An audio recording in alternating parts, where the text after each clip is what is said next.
ನಮ್ಮ ರಾಜ್ಯದಲ್ಲಿ ಕಾಂಗ್ರೆಸ್ ಸರ್ಕಾರ ಬಂದಾಗಿನಿಂದ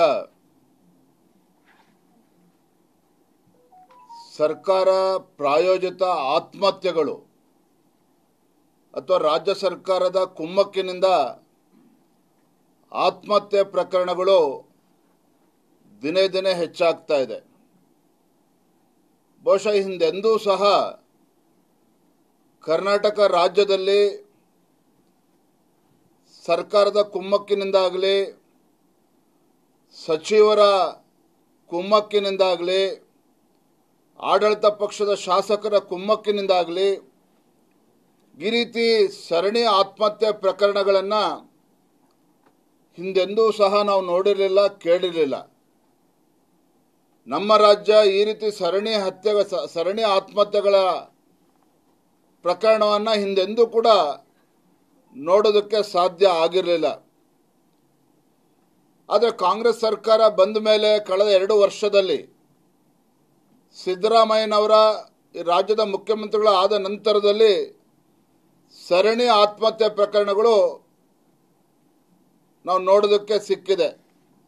ಒಂದೇ ಮಾತಿನಲ್ಲಿ ಹೇಳೋದಾದರೆ ರಾಜ್ಯ ಸರ್ಕಾರ ಆತ್ಮಹತ್ಯೆ ಭಾಗ್ಯವನ್ನು ಕರ್ನಾಟಕ ರಾಜ್ಯಕ್ಕೆ ದಯಪಾಲಿಸಿದೆ ಅನ್ನೋದನ್ನು ಈ ಸಂದರ್ಭದಲ್ಲಿ ಹೇಳೋದಕ್ಕೆ ಇಚ್ಛಪಡ್ತೇನೆ.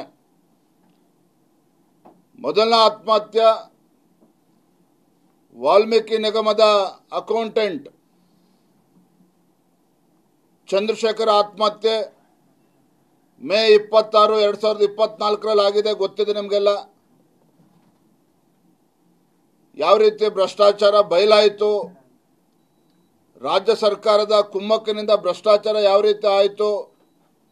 ನಾಗೇಂದ್ರ ಅವರು ಅಂದಿನ ಸಚಿವರು ರಾಜೀನಾಮೆಯನ್ನು ಕೂಡ ಕೊಡ್ತಕ್ಕಂಥ ಪರಿಸ್ಥಿತಿ ನಿರ್ಮಾಣ ಆಯಿತು. ರಾಜೀನಾಮೆಯನ್ನು ಕೂಡ ಕೊಟ್ಟರು ಭಾರತೀಯ ಜನತಾ ಪಾರ್ಟಿ ಹೋರಾಟದಿಂದ.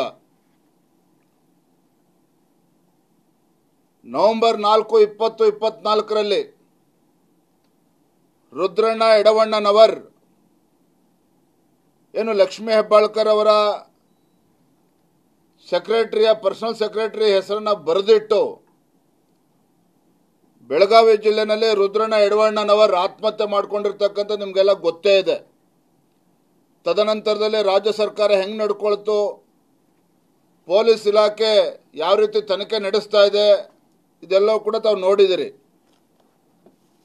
3ನೇ ಪ್ರಕರಣ ದಾವಣಗೆರೆಯಲ್ಲಿ ಪೇಮೆಂಟು ಸಿಗದೇ ವಿಲಿ ಒದ್ದಾಡ್ತಾ ಇದ್ದಂಥ ಒಬ್ಬ ಕಾಂಟ್ರಾಕ್ಟರ್ ಕೂಡ ಲೋಕಸಭಾ ಚುನಾವಣೆ ಸಂದರ್ಭದಲ್ಲಿ ಆತ್ಮಹತ್ಯೆ ಮಾಡಿಕೊಂಡಿದ್ದಾರೆ.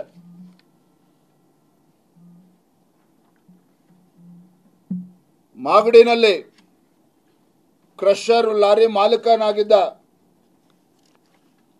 ಲಂಚ ಕೇಳಿ ಲಂಚವನ್ನ ಕೊಡೋದಕ್ಕೆ ಸಾಧ್ಯ ಆಗದೇನೆ ಅವನು ಕೂಡ ಆತ್ಮಹತ್ಯೆ ಮಾಡಿಕೊಂಡಿರೋದು ನಾವೆಲ್ಲರೂ ಕೂಡ ನೋಡಿದ್ದೇವೆ, ಕೇಳಿದ್ದೇವೆ.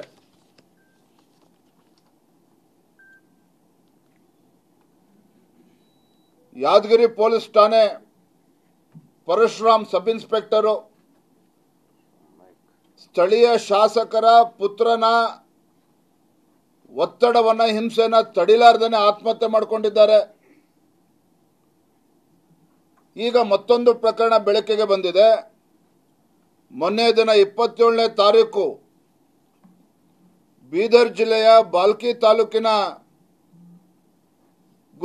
ಗುತ್ತಿಗೆದಾರ ಆಗಿರ್ತಕ್ಕಂಥ ಸಚಿನ್ ಪಾಂಚಾಲ್, ಗುತ್ತಿಗೆದಾರ ಸಚಿನ್ ಪಾಂಚಾಲ್ ಆತ್ಮಹತ್ಯೆ ಮಾಡಿಕೊಂಡಿರ್ತಕ್ಕಂಥ ಪ್ರಕರಣ ಈಗಾಗಲೇ ದೇಶಾದ್ಯಂತ ಸುದ್ದಿ ಆಗಿದೆ. ಆತ್ಮಹತ್ಯೆ ಪ್ರಕರಣ ಅವನು ಸಚಿನ್ ಪಾಂಚಾಲ್ ಬರೆದಿಟ್ಟಿರ್ತಕ್ಕಂಥ ಸೂಸೈಡ್ ನೋಟ್ ಅಥವಾ ಡೆತ್ ನೋಟ್ ಯಾವ ಯಾವ ಹೆಸರುಗಳನ್ನು ಉಲ್ಲೇಖ ಮಾಡಿದ್ದಾರೆ, ಯಾವ ರೀತಿ ಕಿರುಕುಳವನ್ನು ತಡಿಲಾರದೆ ಆತ್ಮಹತ್ಯೆ ಮಾಡಿಕೊಂಡಿದ್ದಾನೆ ಅನ್ನೋದನ್ನು ಸಂಪೂರ್ಣವಾಗಿ ಡೆತ್ ನೋಟಲ್ಲಿ ಎಳೆಯಾಗಿ ಬಿಚ್ಚಿಟ್ಟಿದ್ದಾನೆ. ಬಹುಶಃ ಆತ್ಮಹತ್ಯೆ ಮಾಡಿಕೊಳ್ತಕ್ಕಂಥ ಯಾವುದೇ ವ್ಯಕ್ತಿ ತನ್ನ ಸೂಸೈಡ್ ನೋಟಲ್ಲಿ, ಡೆತ್ ನೋಟಲ್ಲಿ ಏನು ಅಂಶಗಳನ್ನು ಬರೆದಿಟ್ಟಿದ್ದಾರೆ ಅದು ಯಾವುದೂ ಕೂಡ ಸತ್ಯಕ್ಕೆ ದೂರ ಆಗೋದಕ್ಕೆ ಸಾಧ್ಯ ಇಲ್ಲ.